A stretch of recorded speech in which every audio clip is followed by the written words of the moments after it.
In the last episode, we went to Christmas market in Scotland and Northern England. In this episode, we went to Birmingham and London. We are also going to participate in a 10K run in London to enjoy the beautiful Christmas lights. The medical topic we're going to talk about today is rhabdomyolysis, which is closely related with running. We'll start after the intro.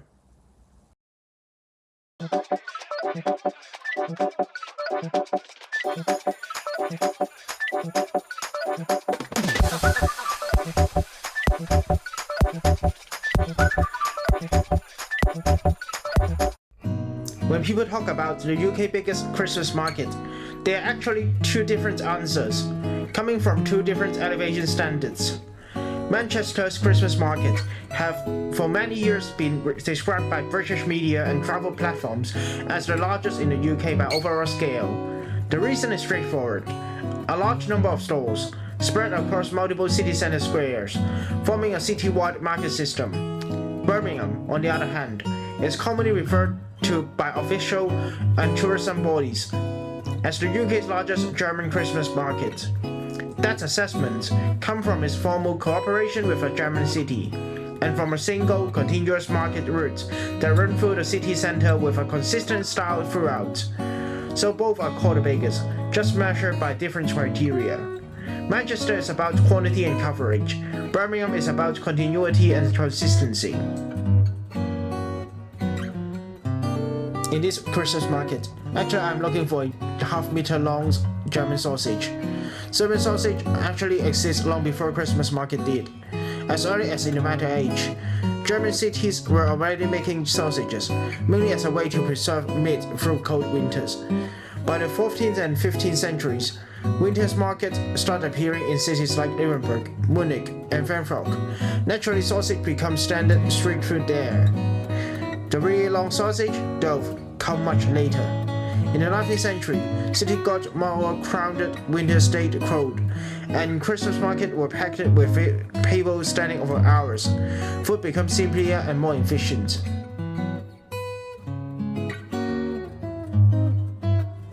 This part of the Christmas market without too many people is the part of Trafalgar Square. It is not on the main street, that's why there's not too many people on this part. So if you come to Birmingham, do not miss it. Birmingham works officially with Frankfurt for a simple reason. They are both historic trading cities, and Birmingham has long had one of the UK's strongest German business community. In the 1990s, the city chose to import the Frankfurt Christmas market model directly.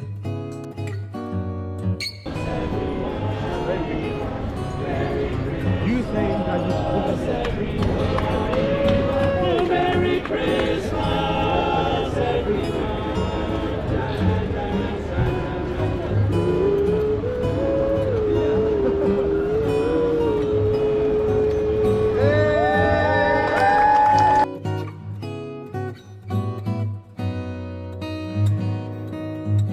Christmas in London usually do not come with a big market.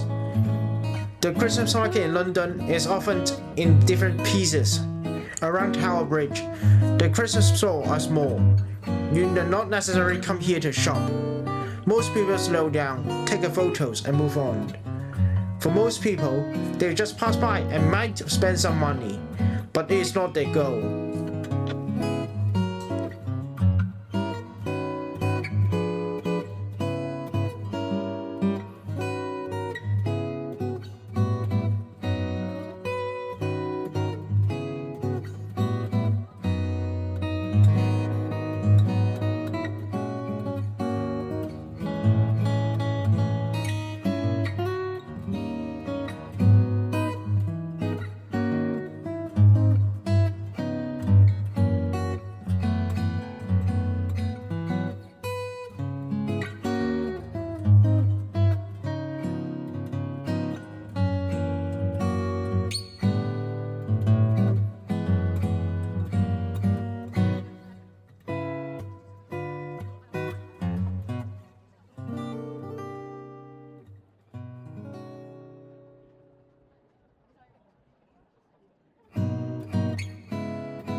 At Borough Market, Christmas is almost secondary.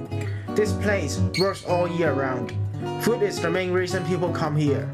In winter, Londoners want hot food, alcohol, and somewhere to stand and talk. Christmas just becomes part of the atmosphere. You're not here because it's Christmas. Christmas is simply happening while you are here.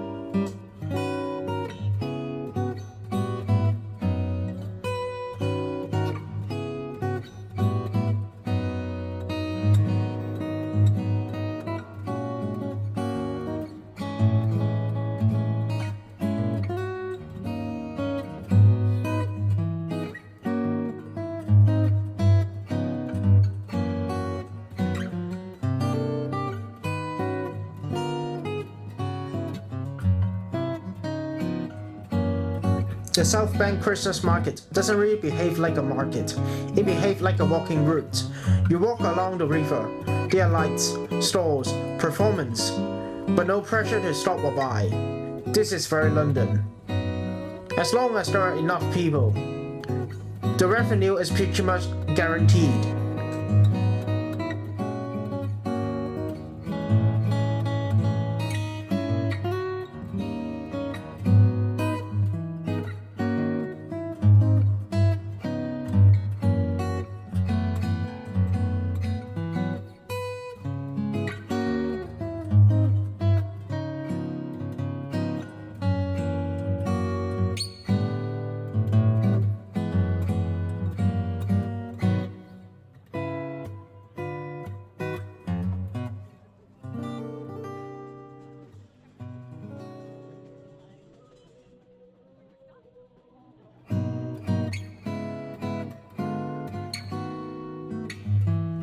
At Covent Garden, Christmas turns into a stage. The decorations are the content, the lights are the attractions. It's more like a place for the business to set up some advertisement event rather than doing some business. This version of Christmas is designed to be watched.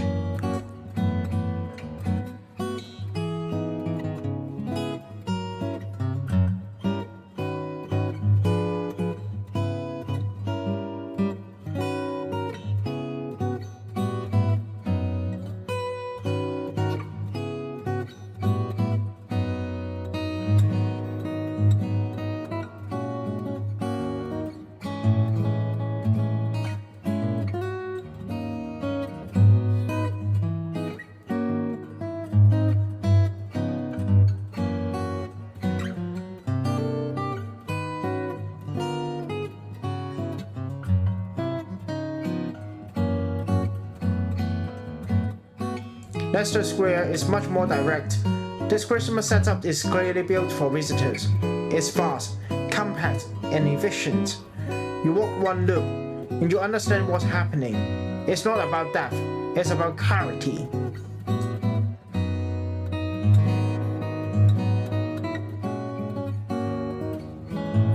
When you arrive at Trafalgar Square, London's Christmas suddenly felt quieter.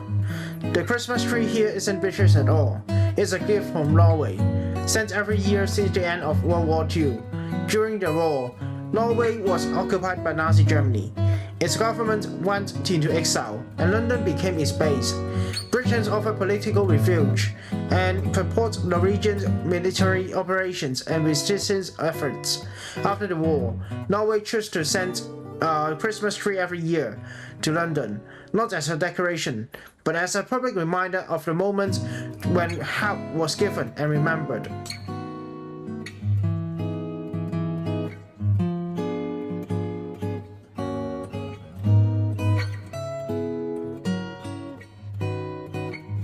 Next to the Christmas tree, you'll also see a menorah for Hanukkah. If you want to know more about the Jewish traditions, you can see my Israel vlog. After that, I took part in an event called the Classic 10K Christmas Light Running Tour. According to the official description, it is a 10 km night run that passed through several of London's main Christmas light displays. The focus isn't speed, and it isn't about race results. It's about using running as a way to connect the city's festival lights. The event is designed for runners of different levels, with an emphasis on finishing. atmosphere, and experience, rather than competitions. So you often see people running looking up at the light, and sometimes even stopping to take photos. Talking about running, there is a risk that isn't actually rare, but is often misunderstood as something that only happens in extreme situations. That condition is rhabdomyolysis. Simply put, it occurs when a skeletal muscle is significantly damaged, causing muscle cell contents to leak into the bloodstream. In severe case, this can affect kidney function. One important clarification: this does not only happen during marathons, military training, or ultra-endurance events. According to the clinical guidelines, a sudden increase in training volume or intensity, combined with poor recovery or dehydration, is already enough to raise the risk. Winter and night runs are particularly easy to underestimate. You may not feel thirsty, but fluid loss is still happening in the background.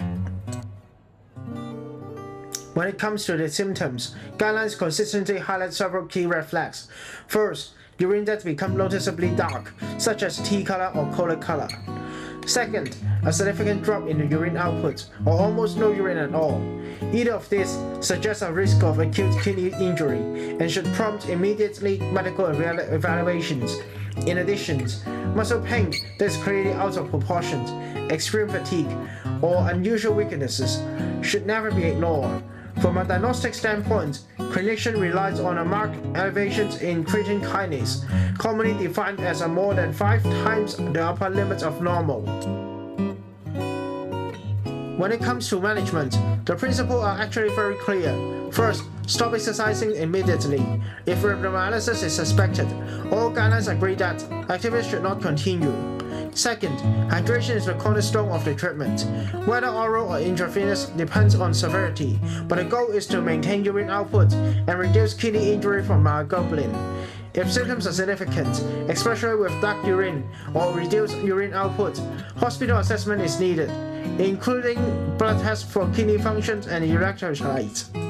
It is important to stress that there is no evidence that pushing through with painkillers or simply resting at home is a safe solution. As for returning to running, guidelines are equally clear. All symptoms must fully resolve, and laboratory markers must show clear improvements before exercise is resumed.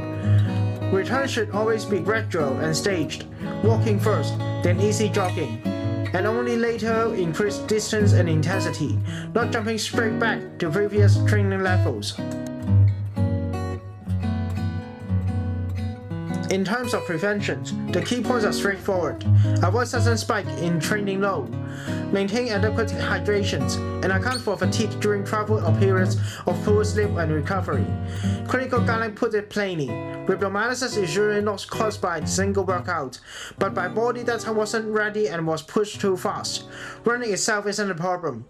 Knowing your body's limits is part of the training as well.